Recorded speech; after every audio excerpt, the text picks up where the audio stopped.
Hello అండి. అందరికీ అనుకోని ప్రేమ కథకు స్వాగతం. ఈ కథకు సంబంధించిన మిగిలిన అన్ని పార్ట్స్ కూడా మన ఛానల్లో ప్లేలిస్ట్లో సేవ్ చేయబడి ఉన్నాయండి. ఒకవేళ మీకు ఇంట్రెస్ట్ అయితే కనుక వెళ్ళి చెక్ చేయొచ్చు. ఈ కథను పూర్తిగా విన్న తర్వాత మీకు నచ్చినట్లయితే తప్పకుండా లైక్ చేయండి. అదేవిధంగా సబ్స్క్రైబ్ చేసుకుని ఎంకరేజ్ చేయవలసిందిగా మనస్ఫూర్తిగా కోరుకుంటున్నానండి.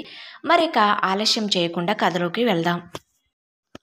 ప్రాజెక్ట్ సక్సెస్ అయ్యిందనే విషయాన్ని ఆదిత్య రఘుకి చెప్పటంతో రఘు ఒక్కసారిగా సీటులోంచి పైకి లేచి ఆదిత్యకి షేక్ హ్యాండ్ ఇస్తూ, ఓ సూపర్ రా, నిజంగానా? ఇది చాలా గొప్ప విషయం. ఛాయా కష్టానికి తగిన ప్రతిఫలం లభించింది అంటాడు. అప్పటి వరకు నవ్వుతూ షేక్ హ్యాండ్ ఇచ్చిన ఆదిత్య రఘు ఎప్పుడైతే ఛాయా గురించి మాట్లాడతాడో టక్కుమని రఘు చేయిను వదిలేస్తాడు. వెంటనే తేరుకున్న రఘు, హే అదేరా, నీ కష్టంకు కూడా ఫలితం దక్కింది అంటాడు. అవునురా రఘు, నువ్వు చెప్పింది కూడా కరెక్టనే. మన ఆఫీసులో టీం అంతా ఈ ప్రాజెక్ట్ కోసం చాలా కష్టపడ్డారు అంటాడు ఆదిత్య. అదేంటి, మొత్తం వర్క్ చేసిన ఛాయా ఒకరితే అయితే క్రెడిట్ మాత్రం ప్రసాదంలా అందరికీ పంచుతున్నాడు వీడు అని మనసులో అనుకుంటాడు రఘు. సరే, ఏది ఏమైతేనేం నువ్వు ఇప్పుడు హ్యాపీగా ఉన్నావు, మాకది చాలు అంటాడు రఘు.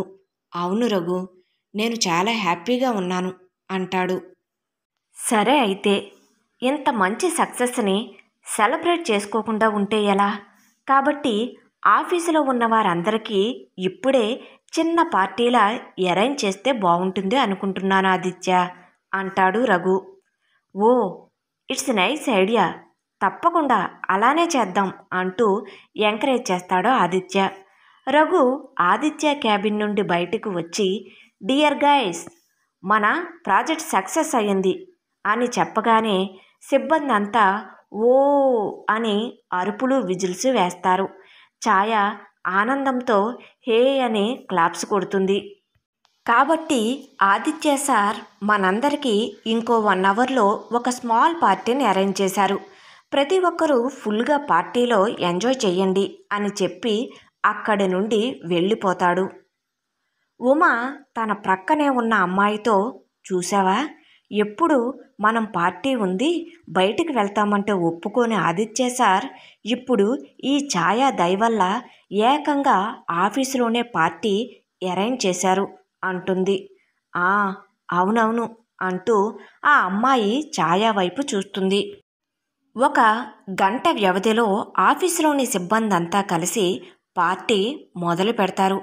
పాటలు డ్యాన్సులతో ఆఫీస్ అంతా సందడిగా మారుతుంది. ఛాయ పార్టీలో పాల్గొని అందరితో సరదాగా మాట్లాడుతూ ఉంటుంది. ఆదిత్య మాత్రం తన క్యాబిన్లో కూర్చుని చూస్తూ ఉంటాడు. రఘు వెంటనే ఆదిత్య దగ్గరికి వెళ్ళి, ఏంటిరా ఆదిత్య, నువ్వు లైఫ్లో చాలా మిస్ అవుతున్నావు, బయటంతా పార్టీ ఎంజాయ్ చేస్తుంటే అని చెప్పి ఆదిత్యని బలవంతంగా బయటకు తీసుకువస్తాడు రఘు. అక్కడ ప్లే అవుతున్న సాంగ్కి తగిన విధంగా ఆదిత్య చేతులను ఊపుతూ డ్యాన్స్ చేయిస్తాడు రఘు. ఆదిత్య ఏదో నామమాత్రంగా తనంతట తాను 2 చేతులను డ్యాన్స్ మాదిరి కదిలించి వెనుకకు జరుగుతాడు. ఆ వెనుకనే ఛాయ ఉంటుంది. ఆమె వీపును ఆదిత్య వీపు తగలగానే వెనుకకు తిరుగుతుంది. ఆదిత్య కూడా వెనుకకు తిరిగి సారీ అన్నట్టుగా ఫేస్ ఎక్స్ప్రెషన్ ఇచ్చి తిన్నగా బయటకు వెళ్ళి పార్కింగ్లో ఉన్న కారును తీసుకుని ఇంటికి వెళ్ళిపోతాడు. ఆదిత్య అలా వెళ్ళిపోవడాన్ని చూస్తూ ఉన్న ఛాయ, ఇదేంటి, ఈయన రఘు సార్కు కూడా చెప్పకుండానే పార్టీ నుండి మధ్యలో వెళ్ళిపోతున్నారు, అయినా నాకెందుకులే అని మరొక కూల్ డ్రింక్ గ్లాసును తీసుకుని త్రాగుతుంది. ఆదిత్య అక్కడ నుండి వెళ్ళిపోయాడు అని తెలియని రఘు తన పనిలో తాను ఉంటాడు. ఉమా మంచి స్టైలిష్ డ్రెస్లో అందంగా నవ్వుతూ మూలన నిలబడి డ్రింక్ తాగుతూ చుట్టూ జరుగుతున్న హడావిడిని చూస్తూ ఉన్న రఘు దగ్గరకు నడుచుకుంటూ వెళ్తుంది. ఈ అమ్మాయి ఏంటి ఈయన నవ్వుకుంటూ నా దగ్గరకు వస్తుంది అనుకుంటాడు రఘు. ఉమా నవ్వుతూ, హాయ్ రఘు సార్, ఇక్కడేం చేస్తున్నారు, పార్టీని ఎంజాయ్ చేయడం లేదా అంటుంది. అలాంటిదేం లేదు ఉమా. నాకు డ్యాన్స్ స్కిల్స్ అంతగా లేవు. సో నేను అందరూ డ్యాన్స్ వేస్తుంటే చూస్తున్నాను అంటాడు.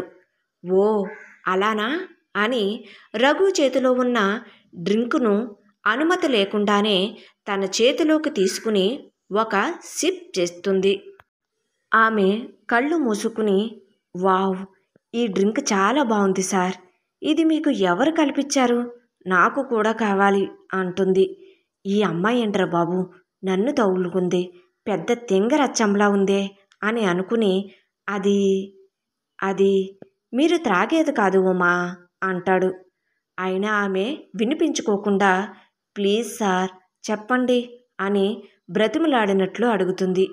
ఇది నన్ను వదిలేలా లేదు, నేనే ఏదో ఒక విధంగా వదిలించుకోవాలి అని దూరంగా ఉన్న ఛాయాను చూసి, హా అదుగో ఉమా, నిన్ను ఛాయా పిలుస్తుంది అని తన చేతిని చాచి చూపిస్తాడు.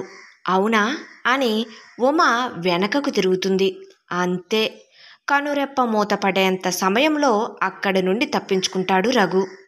ఉమకి ఛాయ కనిపించకపోవటంతో ముందుకు తిరిగేసరికి అక్కడ రఘు ఉండడు. చీ, రఘు సార్ ఎప్పుడు ఇంతే అని పెదవి విరుస్తూ తిరిగి పార్టీలోకి జాయిన్ అవుతుంది. ఇదే సమయంలో ఛాయ ఫోన్ 30 నిమిషాల నుండి ఆగకుండా మ్రోగుతూనే ఉంటుంది. కానీ అక్కడ సౌండ్ బాక్సుల వలన ఏమాత్రం ఫోన్ రింగ్ అవుతున్న శబ్దం బయటకు వినిపించదు. మరి ఛాయాకి అన్నిసార్లు కాల్ చేసిన వారు ఎవరో నెక్స్ట్ ఎపిసోడ్లో చూద్దాం. అనుకోని ప్రేమ. మీకు స్టోరీ నచ్చినట్లయితే ప్లీజ్ దయచేసి సబ్స్క్రైబ్ చేసుకుని ఎంకరేజ్ చేయగలరండి. ఎందువలనంటే ఈ స్టోరీని నేను ఓన్గా రాయడం జరిగింది. ఒక ఎపిసోడ్ని ఆలోచించి రాయాలి అంటే దాదాపుగా అరగంట పైనే పడుతుందండి. మీరిచ్చే లైక్స్ మరియు సబ్స్క్రైబ్ చేసుకుని ఎంకరేజ్ చేస్తేనే కదండి ఇంకా మరింత ఉత్సాహంతో వేగంగా ఎపిసోడ్స్ రాసి మీకు ఇవ్వగలుగుతాను. దయచేసి ప్లీజ్ సబ్స్క్రైబ్ చేసుకుని ఎంకరేజ్ చేయగలరండి. Thank you.